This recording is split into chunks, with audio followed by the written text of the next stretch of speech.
Hello out there, weirdos, and welcome back to the Weird Wide Web podcast. I am your host, Lindsey B. Goddard, and this is episode 14. We've come such a long way, and yay! My favorite holiday is here. It's Halloween, guys, and man, have I got a couple of great episodes coming up for you. Today, I'm bringing you 4 stories, all Halloween stories, written by Rebecca Cuthbert, John Claude Smith, myself, and Nora B. Peevy. This is going to be a good one, guys, so settle in and get cozy with some Halloween treats and have a listen to these spooky tales.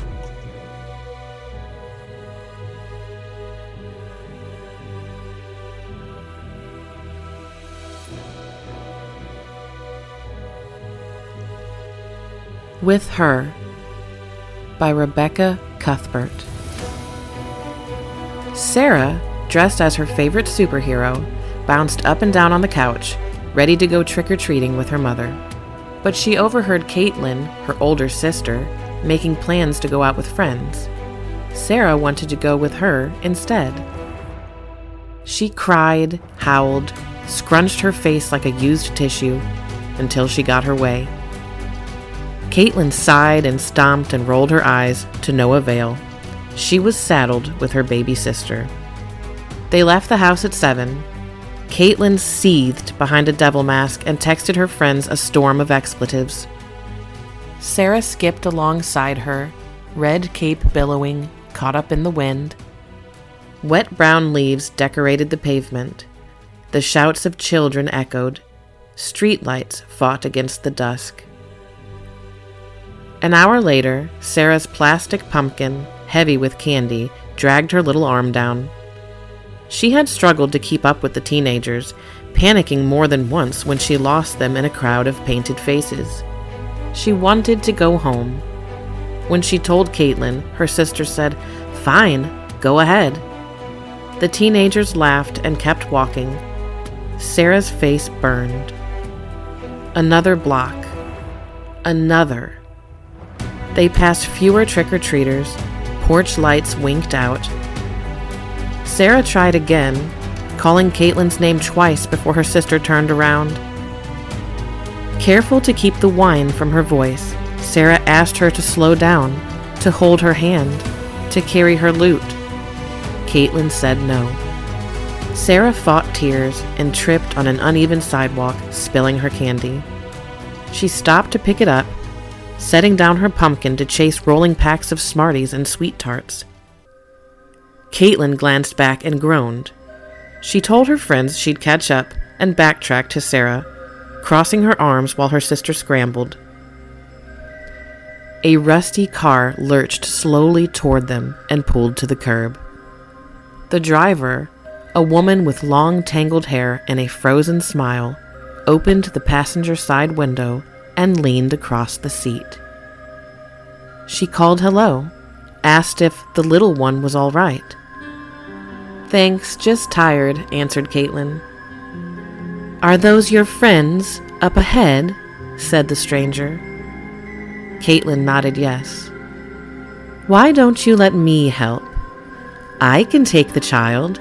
You deserve to have fun. You won't be young and lovely forever, right?" She laughed. Sarah straightened and moved to stand behind Caitlin. She gripped the handle of her pumpkin with both hands. Caitlin looked from the woman to her sister and back. Then she checked her phone. Past 8. Sarah needed to be home soon, but Caitlin's friends wanted to meet up with a few guys at the old playground. Ben would be there. She wanted to lick his teeth. "Well," said the woman. She pushed the passenger side door open. It scraped against the curb. Empty candy wrappers spilled from the car and skittered away on the breeze. Caitlin turned her head. Her friends were getting farther away. "Sarah," Caitlin said, "you know our address, right?" Sarah nodded. It was 64 Martin Street. Her mother had made her memorize it. "Good," said Caitlin. She stepped to the side and gave Sarah a little push forward. "Go on. Go with her." Then she turned and jogged toward her friends, never once looking back. Sarah got in the car. The woman shut the door, hit the lock button, and drove away. Wet brown leaves decorated the pavement. Silence echoed. Brake lights vanished in the dark.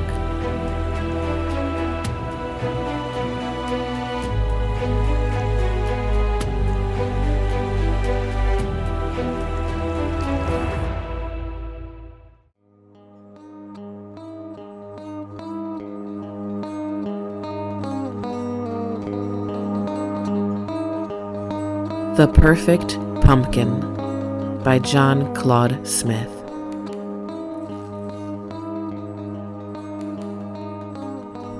If it wasn't a week before Halloween, I'd be scared crazy. But I know you well enough, Danny, to know that you like to tell stories, and I've already heard this one a dozen times over the last 2 weeks. But it's true, Melinda. Carter's farm is where old Dr. Rainier does abortions. Or at least did them. Look, it's perfect. It's just far enough out of town as to be kind of anonymous. He used to be a doctor, a baby doctor. Obstetrician? Yeah, an obstetrician. And he was disbarred. That's for a lawyer. Well, shit, Brainy. He lost his license and moved out of here about 10, maybe 12 years ago. And since he's not really a farmer, he has to have some income, so he sets up office as a country abortionist. And the babies are supposed to come back to haunt anybody who trespasses. Stop. I've heard enough. He must be doing some farming now anyway. Otherwise, where'd all these pumpkins come from? I don't know. They must grow wild. Creepy stuff, huh? Just nightmares or rumors. Made-up stories meant to scare kids from having sex, and in this case, because of the abortion slant, getting pregnant and all that. Kind of a gruesome safe sex message, don't you think? And isn't that what all horror stories made for kids are up to anyway? Just like in the movies, if you're a teenager and you have sex, the boogeyman's gonna get you. Ooh, I'm so frightened. With whiplash precision, she shifted her attitude from mockingly scared to salaciously seductive, easily distracting him. Danny, oh, Danny, baby. She purred the last syllable, long and languid. She grabbed his crotch, squeezing hard, whispering something nasty and oh so enticing in his ear. Having gotten his attention, she let go and backed away. You gonna help me get a perfect pumpkin from this patch or not? What about later, big boy, when we're out of range of any sexually oppressed boogeymen disguised as abortionist farmers? Danny Cruz peered out at the fog-mottled field, wispy tendrils like plumes of thickening smoke eerily weaving through the pumpkins, looking like a congregation of ghosts, or a herd of monstrous beasts lashing the pumpkins with writhing tentacles. His imagination sprang back to life with a potency that unnerved him. Melinda Harner, his girlfriend, folded her arms across her burgeoning bosom, trying to fend off the October chill. She peered at him, obstinate in her quest to obtain the perfect pumpkin. Now that she had spotted what she claimed was the most perfect pumpkin for miles around, in which she would carve the winner in the school contest, something that brought a wee bit of fame in a small town like Bloomfield, she was dead set on obtaining this pumpkin, and only this pumpkin. No other pumpkin would suffice. Danny hopped over the barbed wire fence, ragged metal tips ripping 2 fingers. He winced, put the stinging fingers in his mouth, and sprinted toward the fog-embraced pumpkin patch. Which one did you want? His voice seemed not to carry, trapped in the puffy white shroud of fog. But it did carry, and she responded, "There." Melinda harumphed, pointing to his right at the perfect pumpkin, she thought, for her to carve a masterpiece. Her voice hit Danny with the force of a thunderclap. Goosebumps tickled his flesh. After having heard about the fat, perfect pumpkins in this patch, as well as the sordid recent history of the farm via whispers in the hallways at Lincoln High, anxiously retold by Danny mere minutes ago, Melinda knew she had to check it out. Her nature was competitive, and she was always looking for that special edge. If this patch actually had the perfect pumpkin she coveted, she knew the edge would be hers. No horror stories were going to stand in her way. "Here," he said, pointing at one of the dozen or so seemingly perfect, unblemished pumpkins in the direction she had pointed. How could she even tell the difference? "No, there," she bellowed. It was cold and he was tired, and if he didn't really love her, he'd already be anywhere but here with a space heater melting his icy flesh and thawing out his freezing blood. Without speaking, he pointed, and she nodded her head yes. Thank God. He pulled out his switchblade and cut the coarse vine, trying to disengage the pumpkin. After a brief struggle, he was victorious, but noticed that he'd smeared blood all over the ragged stem. He assumed it was from his still bleeding fingers, not inclined to inspect any further. He plucked it from its roost, amazed by its weight. It was about as big as a supersized basketball. Not huge, but its heft made his arm ache. She better be really appreciative for this, he thought, and ran back to the fence. He handed the pumpkin to her so he could hop over the fence again. "Careful, it's heavy," he said, as he put it in her eager hands. She grunted and agreed. "Damn, for its size, that's gotta be the heaviest pumpkin I've ever felt." Danny braced himself as he leaped, this time with even less grace, catching his foot and plopping down hard on his butt. Melinda laughed at his awkward predicament. He frowned at her. "What, I do this favor for you and you laugh at me now? 'Cause I'm cold and tired and—" She leaned over and kissed him on the forehead as he brushed the weeds out of his hair and clothes. "Carry this, would ya?" More insistent than requesting, already handing him the pumpkin. "I'm just your slave." Slave to my beguiling charms. She put on the act, puppy dog eyes and pouting lips on full display. They started the 2-mile trek back into town, their pace brisk, trying to keep warm. "It's probably cursed. Probably why I tripped up going over the fence." "You're just so clumsy. There's no curse for taking a pumpkin. No dead baby's gonna haunt you. I'm just gonna carve a winner out of this one." "That stuff is true. I mean, all that about Dr. Rainier doing abortions and stuff?" He put his fingers in his mouth again, balancing the pumpkin against his chest. The cuts were deeper than he'd thought and continued to bleed profusely. They both fell silent for a handful of minutes, purposeful strides taking over as the night grew even colder. The overcast skies portended rain, and they just wanted to make it home before it started. And then Danny stumbled, dropping the pumpkin. Not hard, catching it before it really hit the ground, but enough to have it land with a leaden thump on the dirt. "Damn it, Klutz! Do you need walking lessons or what?" Melinda was beside herself with anger, squatting to inspect the pumpkin. All this for naught, she thought. All this for naught. "Shit, Melinda, it's not like I meant to." "You bleeding on it?" "Yeah, cut my finger on the fence, blood on the stem." Melinda scooted away from the pumpkin, inexplicably alarmed. "How can that be? The pumpkin's got blood coming from inside."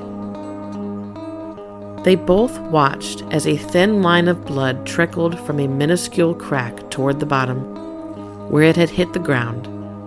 The red liquid pooled in the dirt. "That's impossible," she said. "Can't be any blood coming from inside a pumpkin.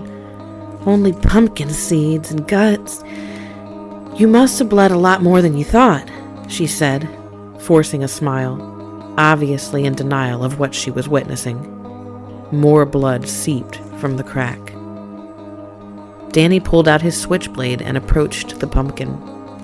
He knelt before it, not really sure what he was going to do, but feeling safer with the knife in his hand. "Danny?" With suddenness, curiosity took over, and he plunged the knife into the thick hide of the pumpkin. Blood gushed out, mixed with another, unknown fluid that diluted the crimson tide, along with stringy pumpkin guts and pumpkin seeds splattering the dirt and his shoes. He pried with the knife and his fingers, pulling the pumpkin apart. "Oh, Christ!" he moaned in revulsion at what he saw. Melinda squealed. "What is it, Danny? What is it?"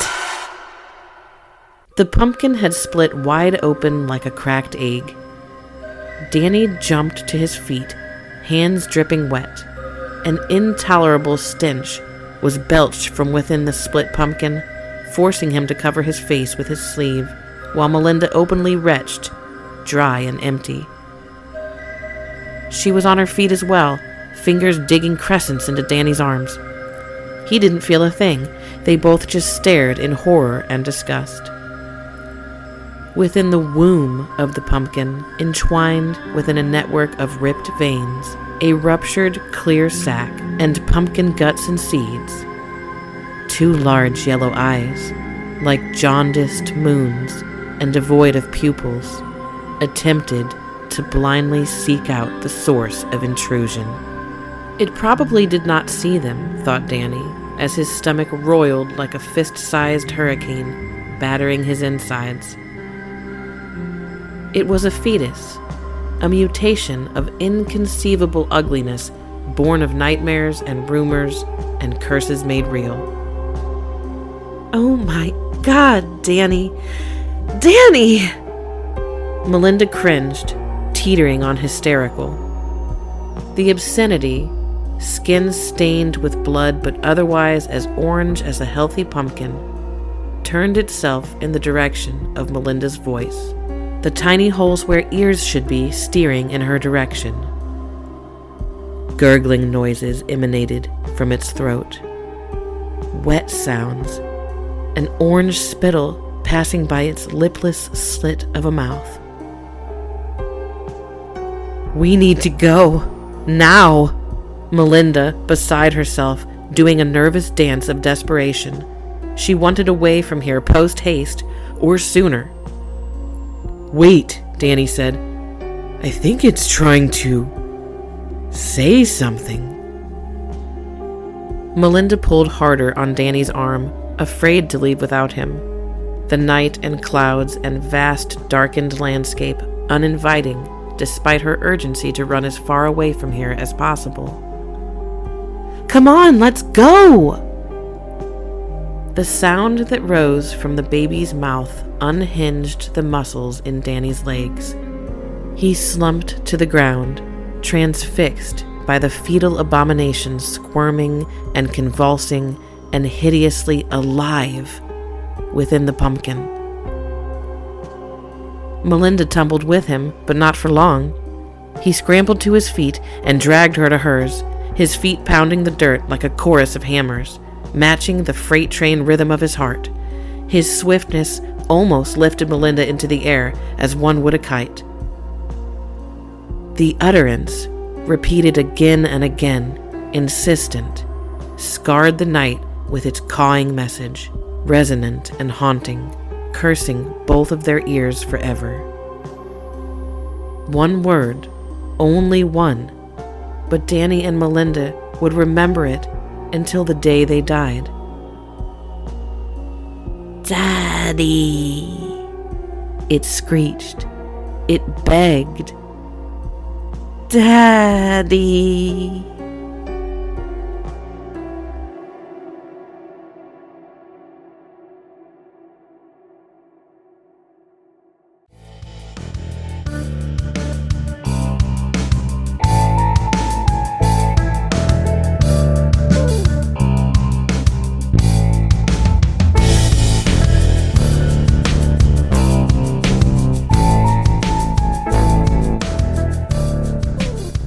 Invitation Only by Lindsey B. Goddard. Daniel turned to the pages of his mother's photo album, fighting back tears. Pictures of his own face in various stages of development stared back at him, a reminder of innocence lost. Snapshots filled each glossy slot in careful chronological order. His mother's handwriting marked the months and years on bits of paper underneath. A familiar lump returned to his throat as he resisted the urge to cry. Daniel closed the book and rubbed his eyes. He couldn't shake the feeling that he had failed her. He was a loser. After 48 years of life, it was obvious. He hadn't accomplished much of anything, so busy following his dreams that he never thought to set aside money for his mother's needs. In the end, when Mom had passed, he was forced to sell the few valuables he owned just to pay for her funeral. Even then, he couldn't afford a casket. Mom now rested in a porcelain urn. He stood up from the foot of his mother's bed and smoothed the wrinkles from the cover.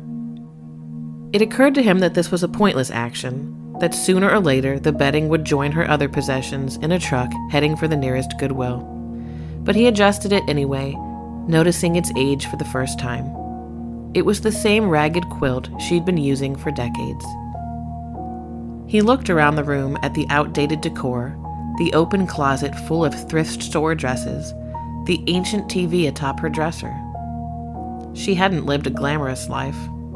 Her only child, Daniel, had failed to provide. Placing the photo album in a box marked Keep, Daniel turned to face the rest of the closet's contents. The clothes would all go, that was easy. The boxes full of knickknacks and keepsakes, those would take some time to sort through. He owed her that much, to handle her items with care. They were memories, after all. Souvenirs from a lifetime spent encouraging her loser son. First, with his failed movie career, then with his non-selling novels.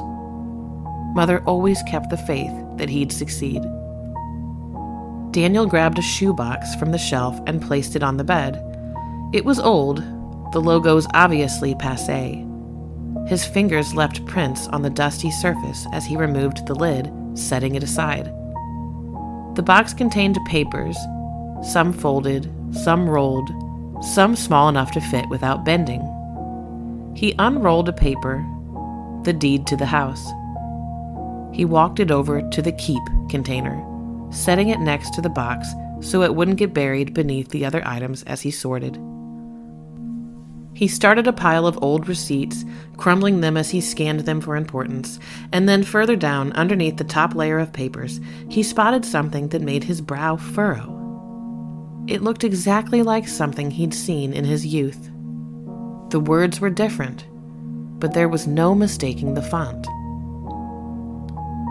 He picked up the red postcard with the bold black text.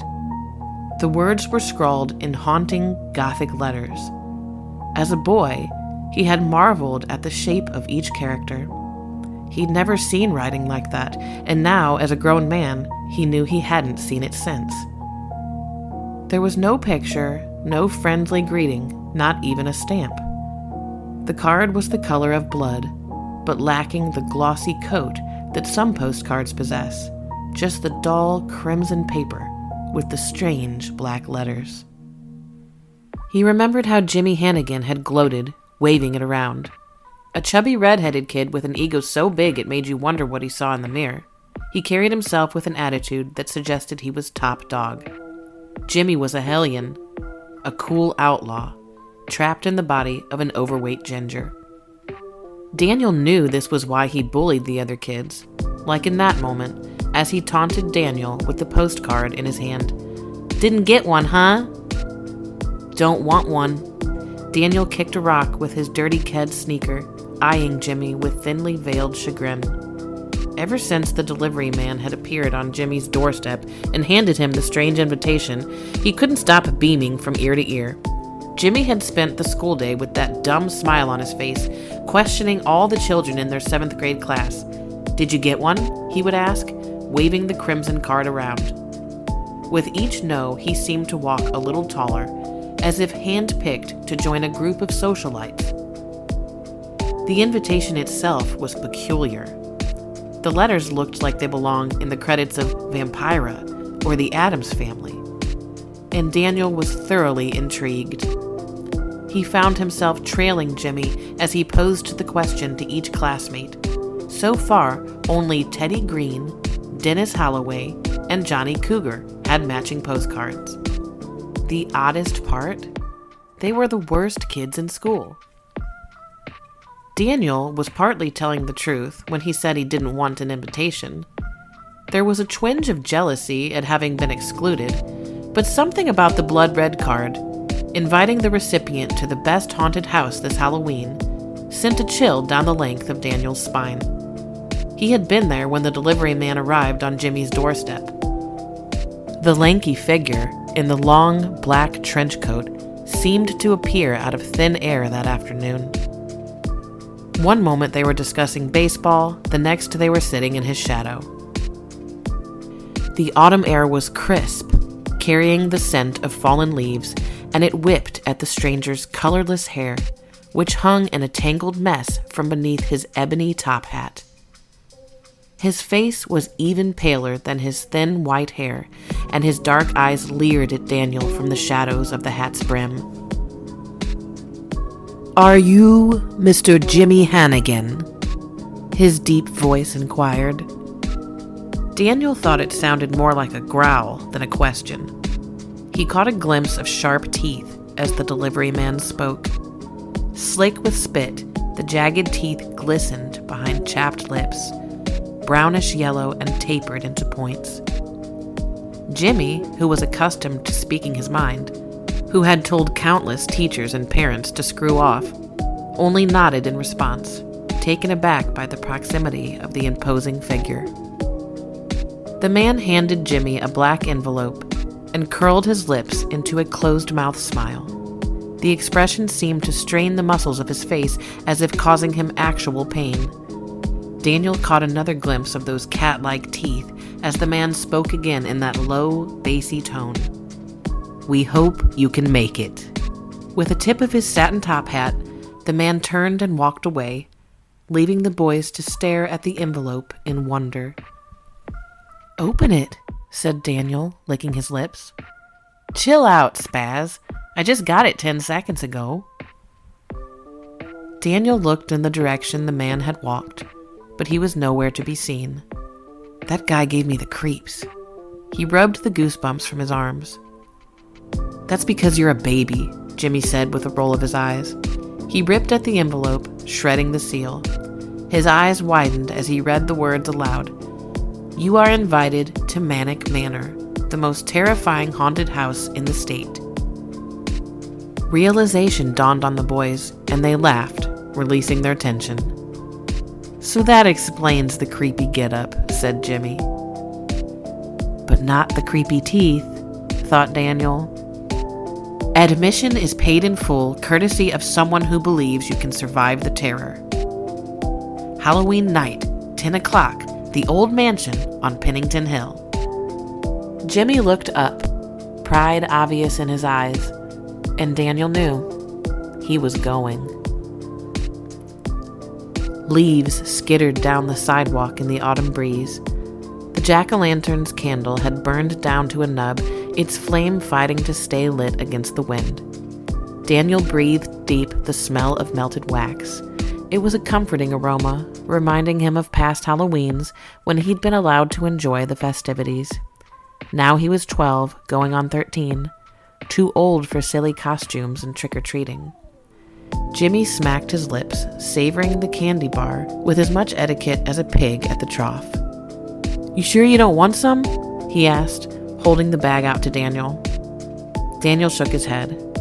"No, man, it ain't even ours." Jimmy rolled his eyes. "Okay, suit yourself."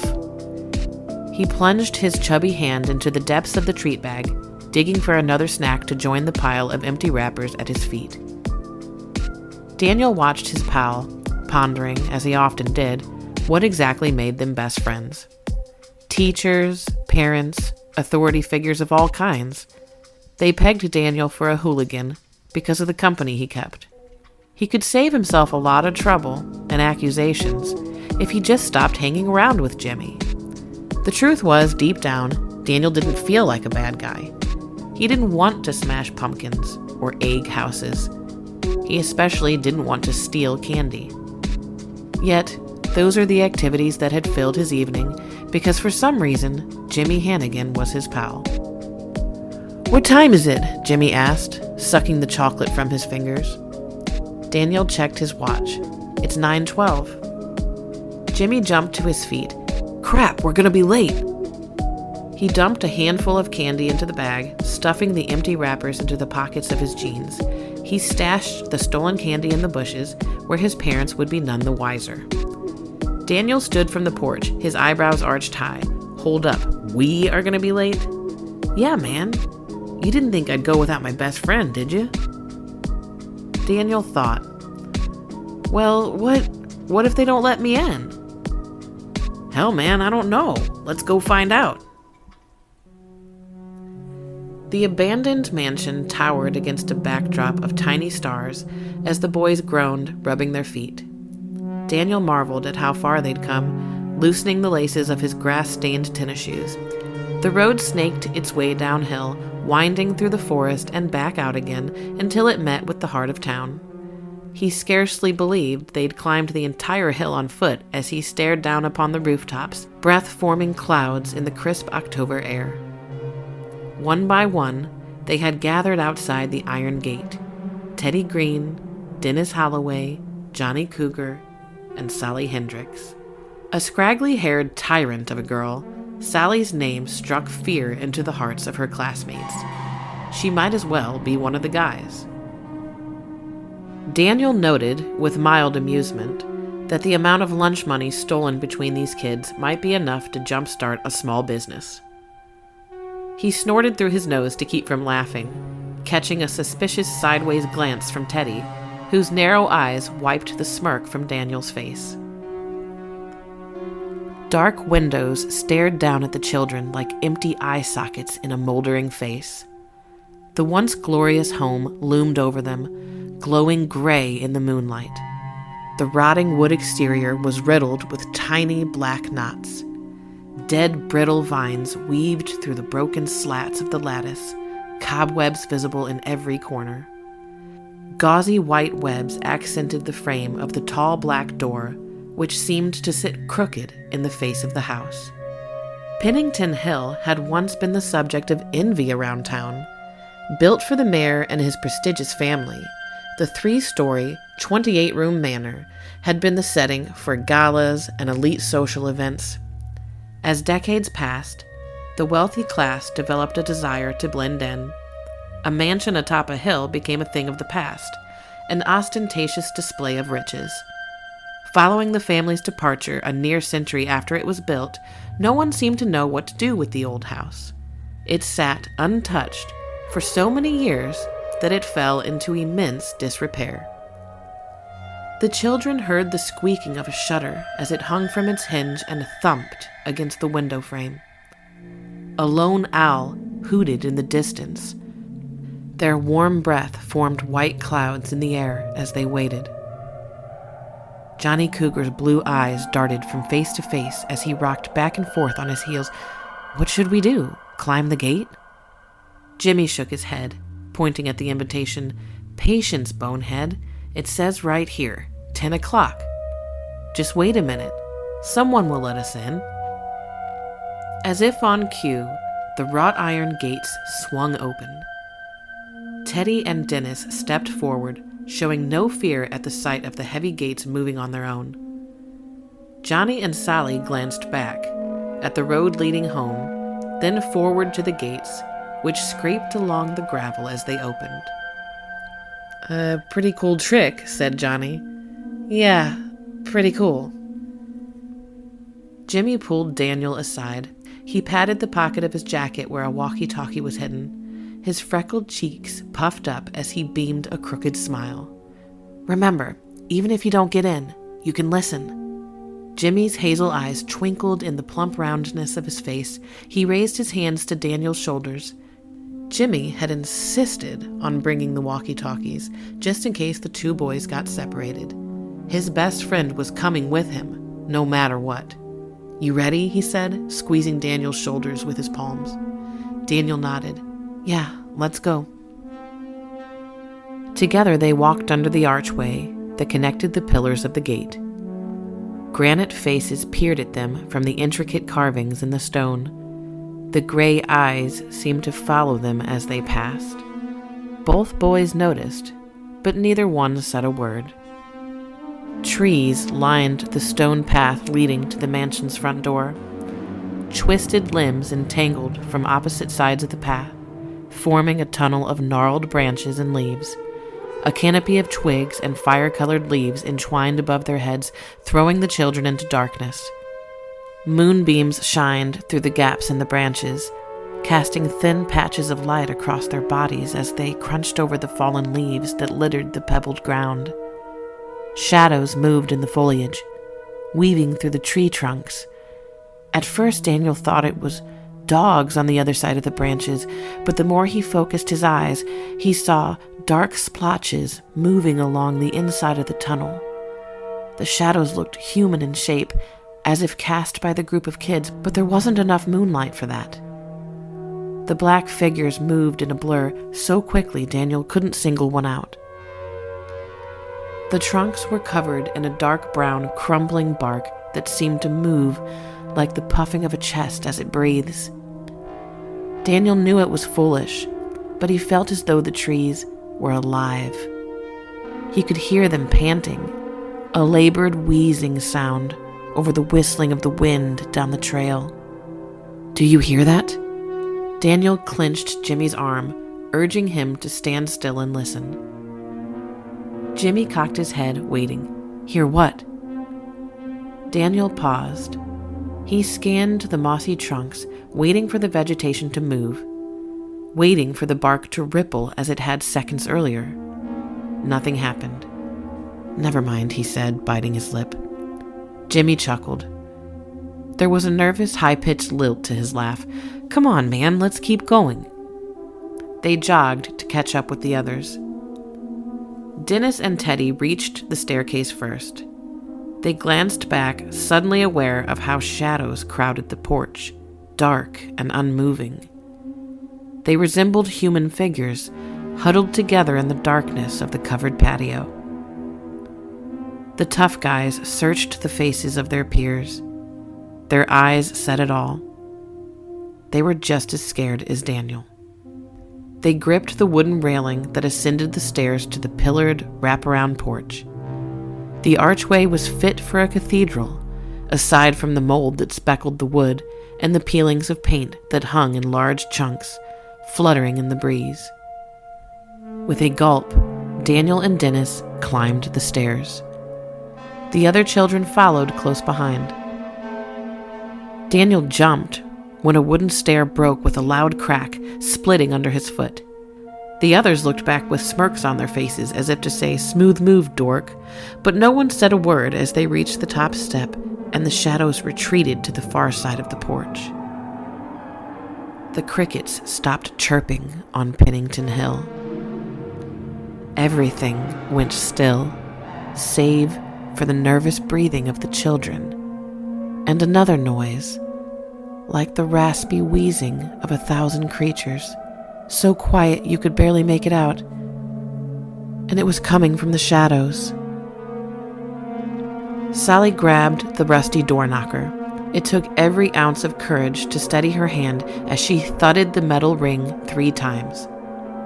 She couldn't let the boys see how nervous she was. She stifled a gasp when the door knocker blinked its beady eyes at her. She glanced around, but no one else had seen it. She was certain, though. The copper lion, green in its old age, had blinked its eyes as she banged on the door. The door creaked open without so much as a push. The large marble foyer was covered in dust and dimly lit by tall candelabras. Daniel's eyes adjusted, and he realized The candle flames flickered atop piles of bones. Each candelabra was mounted to a grotesque stack of skulls, layered together like bricks. While his friends admired the special effects, Daniel was pretty sure he spied a skull with some of the flesh still attached. A rotted eyeball dangled from the socket by a wet pink thread. It all looked too real to be safe. The man who had delivered the invitations stood dead center in a ring of candlelight. Flames danced in the dark, sunken sockets above his jagged cheekbones, mirroring the fire from the candles. He wasn't wearing his top hat, and his white hair hung in thinning patches from his sickly, pale scalp. Blue veins showed through his nearly translucent skin as he pressed a hand to his abdomen and bowed. The man stepped forward. His black suit reminded Daniel of the shadow figures on the porch. He could see them here in the house, too. The dark figures, huddled together in the inky blackness of the hallway. The man's voice was a low growl as he spoke. "Sally," he said, nodding in her direction. "Teddy."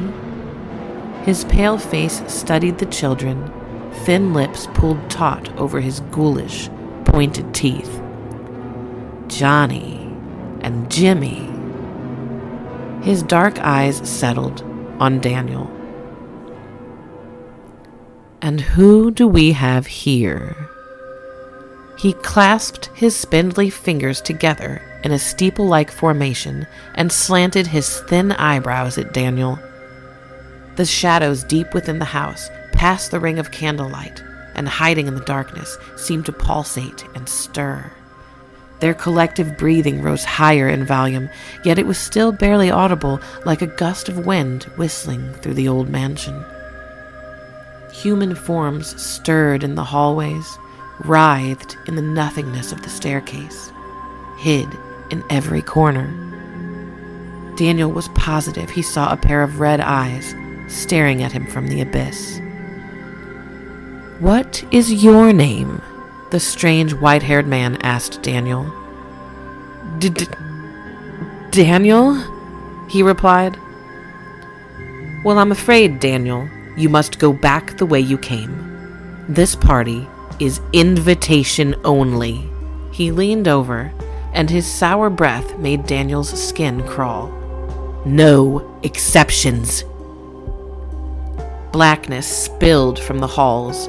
From the vaulted archway of the staircase, darkness crept into the light and extinguished candle flames as it moved. A shadowy fog enveloped the room. Red eyes opened inside the massive shadow that rolled in. An ominous wave of contorted human figures. 1,000 eyes stared at Daniel like rubies glittering in the blackest of nights. The shadows rushed at Daniel. Hundreds of hands shot out from the hazy black mist, pushing him. Their collective force caused him to sway and trip over his own foot, toppling backwards onto the moonlit patio. He felt a gust of air as the heavy door slammed, and a chorus of screams erupted from his friends. Daniel scrambled to his feet. He cleared the stairs in 5 steps, avoiding the broken plank and leaping onto the leafy stone path. He dashed into the tunnel of gnarled branches. He didn't look around as he ran. If he did, he might see more of the things lurking in the shadows, and he never, ever wanted to see one again. So he kept his eyes fixed straight ahead, focusing on the beam of moonlight at the end of the tunnel.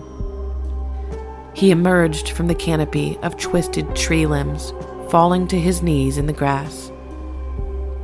He could see the gravel road leading into town, small buildings in the distance, at the foot of Pennington Hill, that were beginning to turn out their lights. The moonlight was dimming, swallowed by a layer of clouds. Daniel dug around in his jacket. He pulled the walkie-talkie from his pocket. His shaky fingers fumbled, almost dropping the device as he flipped the power switch to on. A scream rattled through the speakers. One of the boys was crying, hysterical, coughing and wheezing in fear. A blood-curdling yelp poured from the walkie-talkie, sounding closer than before. Daniel thought it sounded like Sally. Someone yelled, "Let me go!" It was a distant echo on the staticky airwaves. Then another boy spoke, this one closer, louder. "Why are you doing this?" Jimmy pleaded. The man's answer rumbled over the airwaves like a crack of thunder. His bassy growl shook the device. It rattled in Daniel's hand, and he dropped it to the grass. "We are the evil eaters. We feed on evil souls." The children all screamed in unison. There was a loud thud. The walkie-talkie squealed, then fell silent. The morning of November 1st dawned bright and sunny. Daylight shined through the wispy clouds. Birds chirped as they poked their beaks through the dirt, searching for food. Daniel paced back and forth. He had arrived at the bus stop 15 minutes early, something he hadn't accomplished in the history of his school career. But after a sleepless night of watching the clock and waiting for morning to arrive, he was up before his alarm clock that day. Daniel's eyes scanned the row of neatly mowed lawns, the trimmed hedges that lined the curb. A paperboy pedaled a bicycle down the street. A small dog yelped from behind a picket fence. Daniel tried not to stare, but his vision kept settling on one house, Jimmy's. He paced a straight line, gazing up at Jimmy's front door every time he spun around. One thought repeated in his mind. "He is dead. My best friend is dead." Then, Jimmy's front door opened, and Daniel caught a glimpse of his ginger hair. Jimmy stepped from his patio.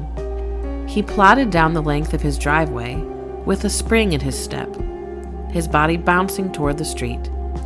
Daniel had never seen Jimmy walk that way before, like a small child with too much energy.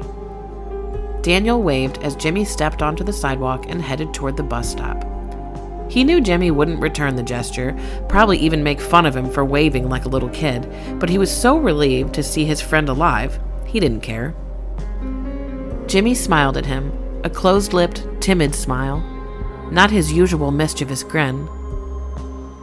Then he stuck his hand into the air and waved. Daniel waited for his friend to reach the street corner. Hey, how's it going?" he asked. "Hi!"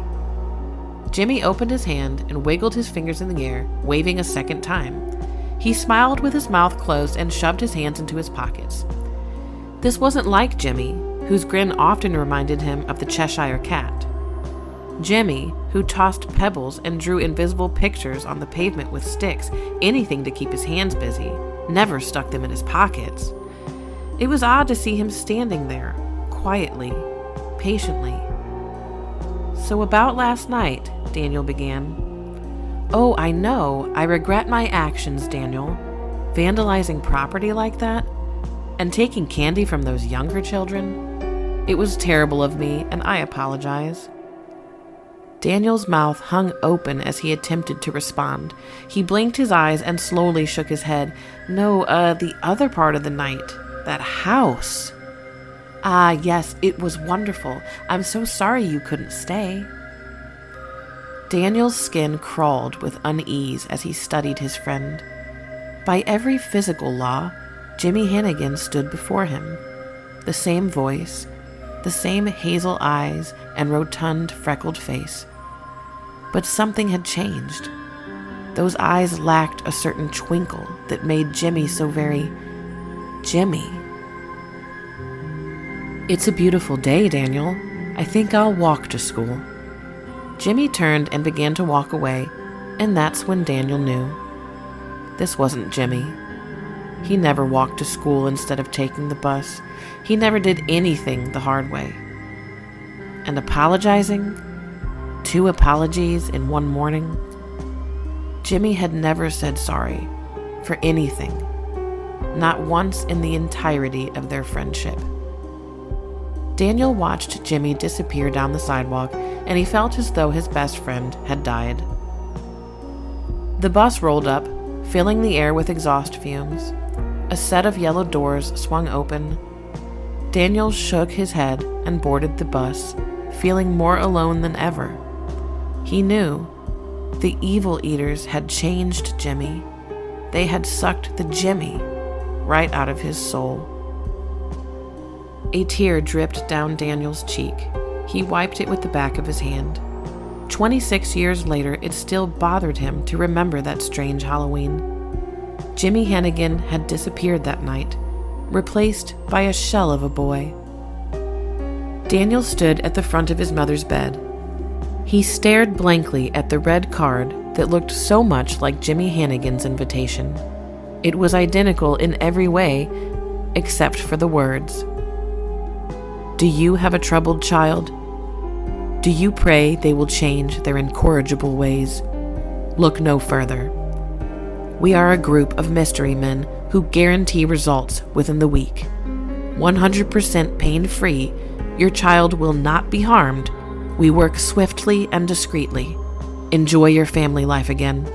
Have a loving child again. Sign the dotted line and return to the nearest mailbox. No postage required. Jimmy's parents had received the same card as his mother. In that moment, Daniel knew it was true. All the parents of the bad kids were offered an easy fix. Teddy, Sally, Dennis, Johnny. They never stood a chance. Jimmy Hannigan had graduated with honors and went on to college. He had started a family and made his parents proud. He probably sat in an office somewhere, making good money, but lacking a soul. And that is the most valuable thing of all, thought Daniel. Just ask the evil eaters. Daniel walked the card over to the box marked Keep. It would serve as an important reminder. His mother had protected him, accepted him, even when offered an easy solution. He hadn't failed her. She had always been proud of him.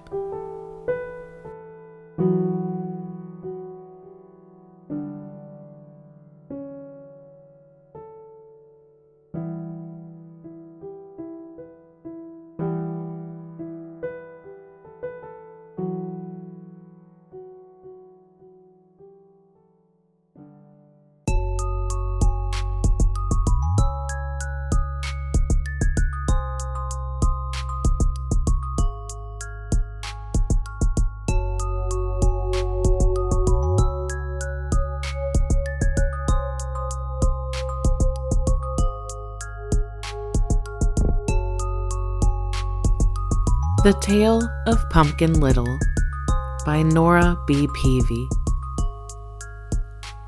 The month of Halloween in Dallas was always in the 80s. The elder, as the oldest pumpkin, grown from the very first pumpkin seed planted on the farm, perked up as a tiny breeze swept over the farm. His children grew in long, straight rows, excited about who was going to get picked this year. I'm going to be a beautiful pie, Pumpkin Lena said.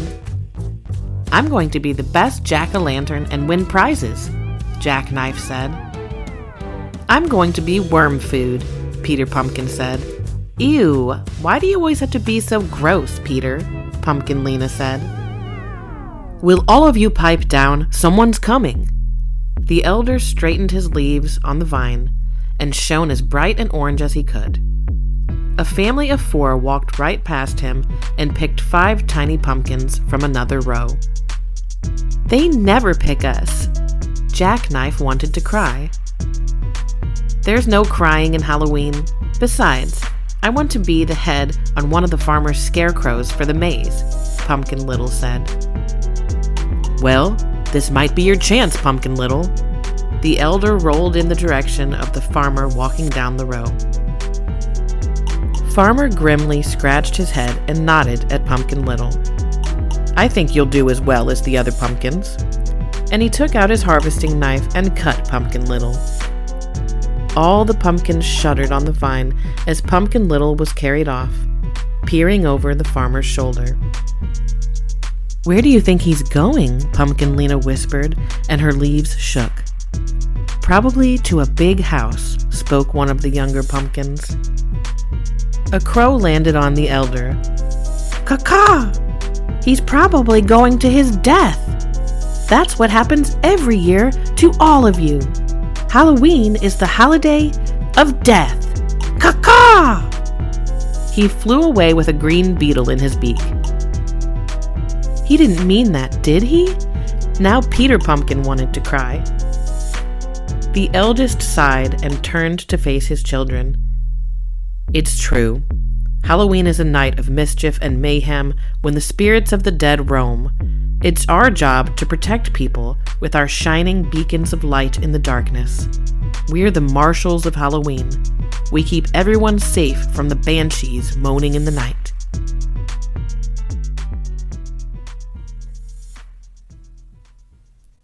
It was dark and smelled rank of horse manure. Here and there, Pumpkin Little heard the shifting of a horse in its stall. He didn't know how many days he'd been here. The barn door creaked open. By the light of the yellow moon, he saw a magnificent headless rider on a black horse dismount and stride towards him. Her black-heeled boots made her look even taller. The headless horsewoman took out a ghoulish knife and slashed a crude smile and 2 eyes into Pumpkin Little, cruelly scooped out his innards and tossed them to the floor.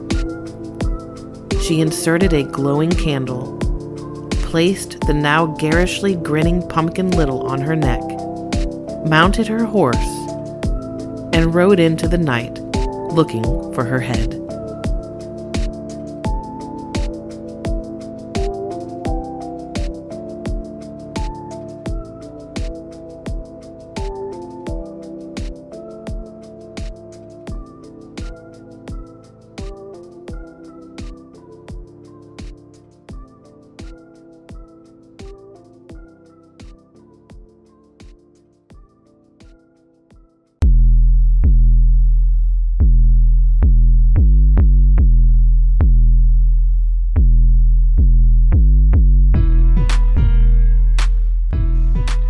Alright guys, this is host Lindsey B. Goddard, and that's all I've got for you today.